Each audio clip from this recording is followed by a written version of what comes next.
My mom celebrated 15 years sober. But I refused to show up and told my stepdad why. My phone has been vibrating so consistently against the metal armrest of my chair that it's actually drawing stares from the woman sitting 2 seats over. I finally turned it face down, but I can still feel the ghost vibrations in my pocket. It's Steve. It's always Steve. My stepdad is currently in crusader mode. He's a man who believes that with enough faith, enough money, and enough positive energy, you can erase 20 years of trauma like you're wiping a whiteboard clean. I'm writing this out because I've been told for the last 4 hours, via text, voicemail, and even a frantic DM from one of his daughters, that I am a monster. I need to get this off my chest before I board this plane and leave the country for a week. To understand why I said what I said, you have to look at the math of my life. I am 21 years old. I have exactly 0 memories of Stacy, my biological mother, tucked into a bed, making a meal, or even being present in a room without the heavy, cloying scent of whatever she was using at the time. My grandparents, my father's parents, are the people who saved me. When I was 3 months old, CPS did a wellness check on a tip from a neighbor. They found me in a crib in a house with no heat, wearing a diaper that hadn't been changed in 12 hours, while Stacy was passed out in the next room. My grandparents didn't hesitate. They took me in that night. They didn't just take me for a weekend, they took me for a lifetime.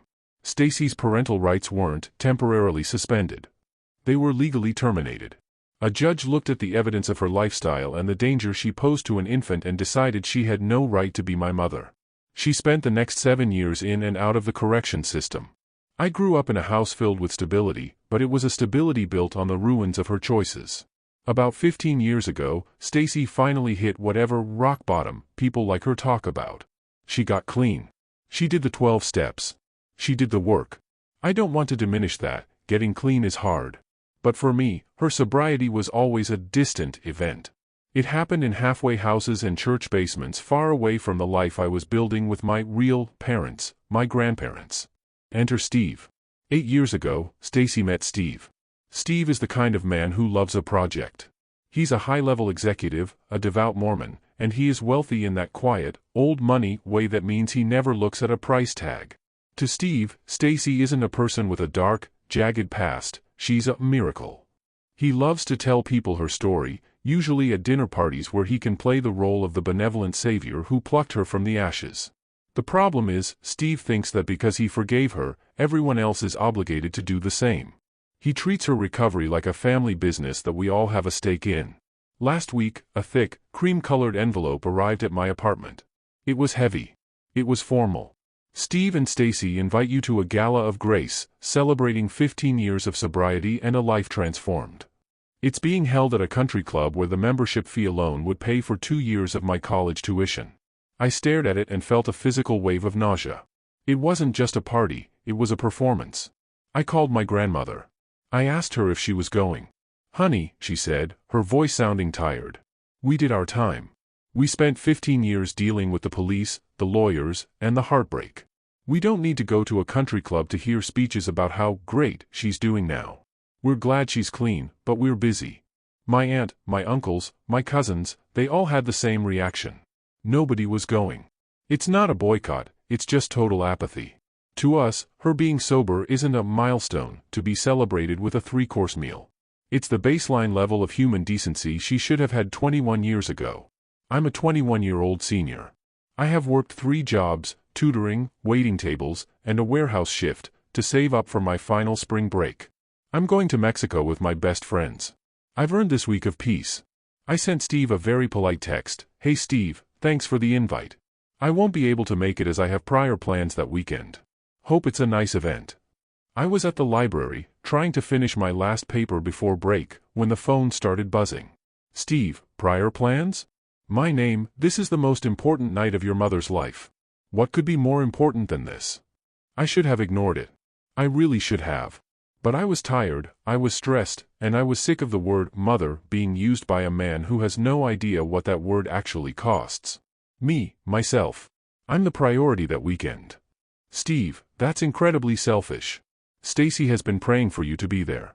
She wants to show her friends that her family is whole again. You're letting her down during her biggest triumph." That was the trigger. Triumph. Her triumph was finally doing what every other parent does naturally, not being a danger to society. I walked out of the library and sat on a stone bench in the quad. I felt this heat rising in my chest. I decided to stop being the polite son who plays along for the sake of peace. Me, Steve, I'm going to be very clear with you because I think you have a distorted view of reality. You met Stacy after she was fixed. You didn't live through the bad years. You didn't have to explain to a 5-year-old why his mom was on the news. You didn't have to watch your grandparents spend their retirement money on lawyers instead of themselves. Steve, the past is the past. We are taught to forgive. She is a changed woman.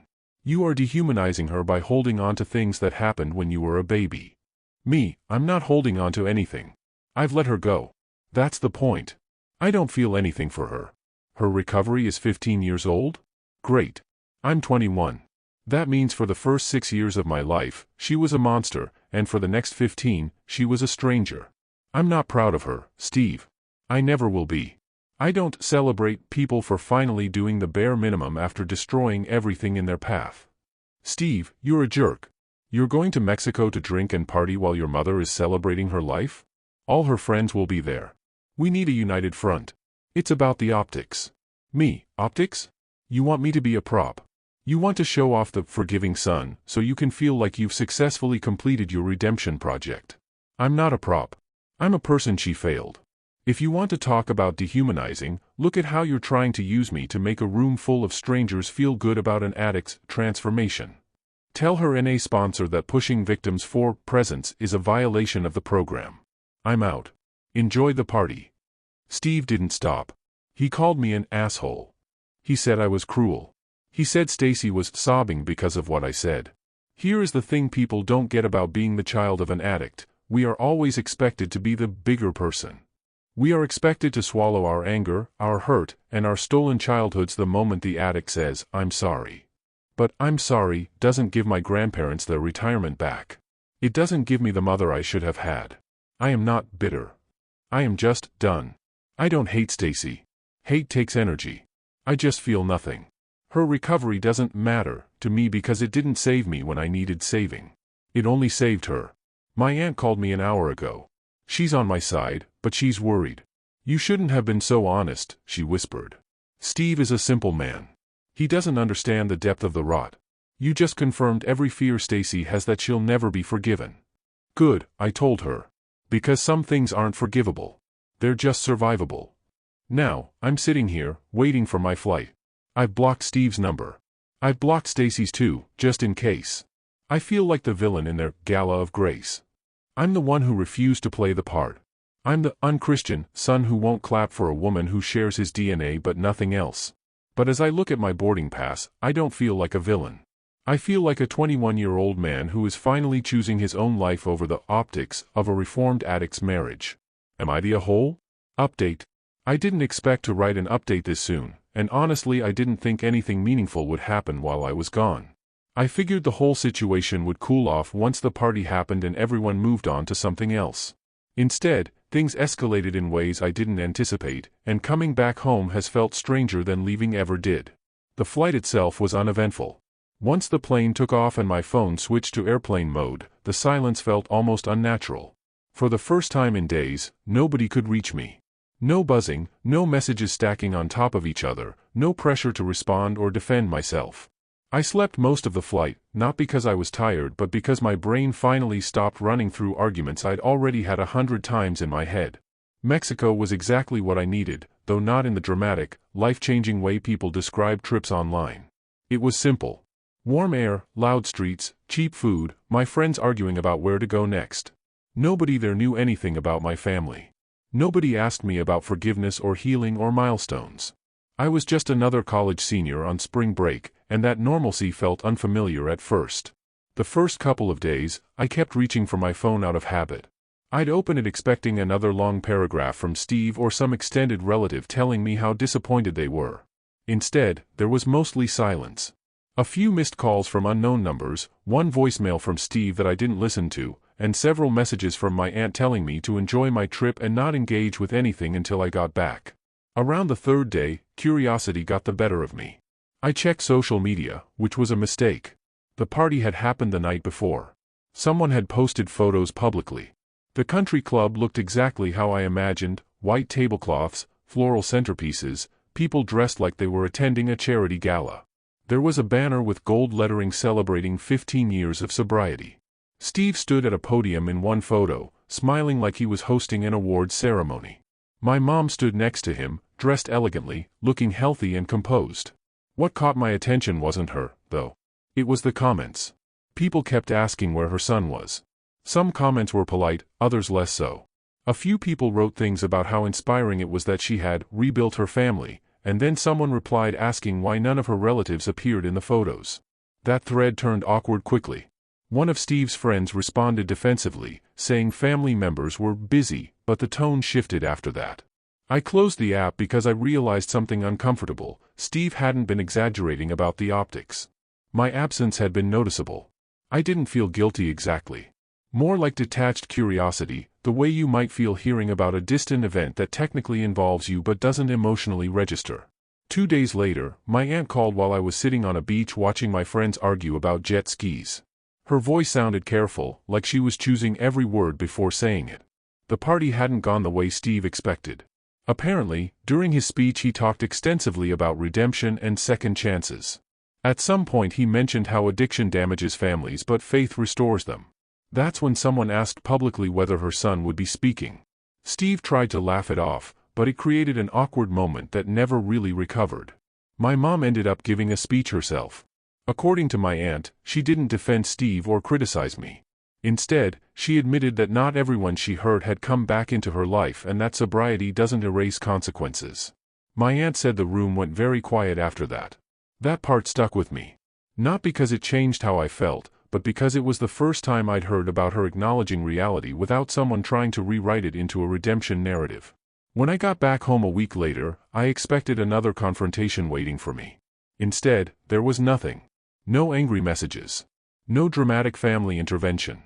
Just silence. About 3 days after I returned, I received a text from a number I didn't immediately recognize. It wasn't Steve. It was my mom. The message was short. No long emotional paragraphs, no pressure to meet, no apologies stacked on top of each other. She wrote that she hoped I had a good trip and that she understood why I didn't come. She said she wouldn't contact me again unless I wanted her to. That was it. I stared at the message for a long time because it was the opposite of what I expected. I had prepared myself for guilt, anger, or manipulation. Instead, it felt oddly neutral. I didn't respond right away. Not out of spite, but because I genuinely didn't know what response would even mean. Saying thank you felt strange. Ignoring it felt harsh. Starting a conversation felt dishonest because nothing inside me had suddenly changed. A few days later, my grandmother brought it up casually while we were having dinner. She told me my mom had called her after the party. Not to complain, not to ask about me, but to apologize for putting everyone in an uncomfortable position. My grandmother sounded surprised more than anything. What I learned next explained a lot. Apparently, Steve had been pushing hard for the family reunion angle behind the scenes for months. The party wasn't just about sobriety, it was meant to symbolize closure. A public demonstration that everything had been repaired. My refusal, and the absence of basically the entire extended family, forced reality into the open in front of people who didn't know the history. For the first time, the narrative didn't hold. Steve hasn't contacted me since before my trip. From what my aunt told me, he's angry but mostly embarrassed. He genuinely believed enough effort could manufacture reconciliation. When that didn't happen, he didn't know how to handle it. Life since then has gone back to normal in the most anticlimactic way possible. Classes, work shifts, studying for finals. The drama that felt overwhelming at the airport now feels distant, like something that happened to a different version of me. I've thought a lot about what I said to him. Not whether I was right or wrong, but whether I meant it exactly the way it came out. The truth is, my feelings haven't magically softened. I still don't see her as my mother. That role belongs to my grandparents in every meaningful sense. Nothing about her sobriety changes my childhood or creates memories that don't exist. But distance gave me clarity about something else too. Indifference isn't the same as anger. Before the trip, I thought I was defending myself from being forced into forgiveness. Now I realize I was mostly reacting to Steve's insistence that my emotions needed to look a certain way. Without that pressure, I don't feel the same urge to argue or prove anything. I don't hate her. I don't feel pride either. Mostly, I feel separate. A few nights ago, I finally responded to her message. I kept it simple. I told her I appreciated her understanding and that I hoped she continued doing well.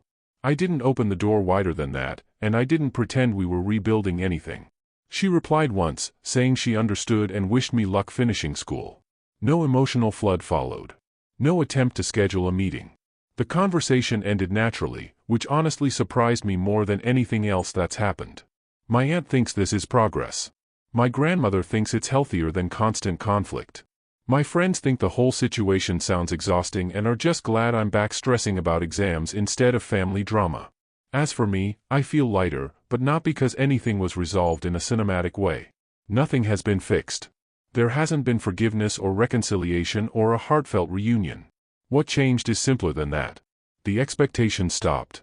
Steve wanted a story where recovery erased damage and everyone gathered to celebrate a happy ending. I refused to play that role, and when the performance collapsed, reality settled into something quieter and more honest. She has her life. I have mine. Those lives intersect only slightly, and for now, that seems to be enough. I still don't think her recovery means something to me personally in the way people expect it should. It matters for her, for the people who met her after she changed, for the life she built later. My life just grew in a different direction. Maybe that makes me cold to some people. Maybe not. All I know is that for the first time, nobody is demanding a feeling from me that I don't have. And strangely, that absence of pressure feels more like closure than any gala ever could. Thanks for watching.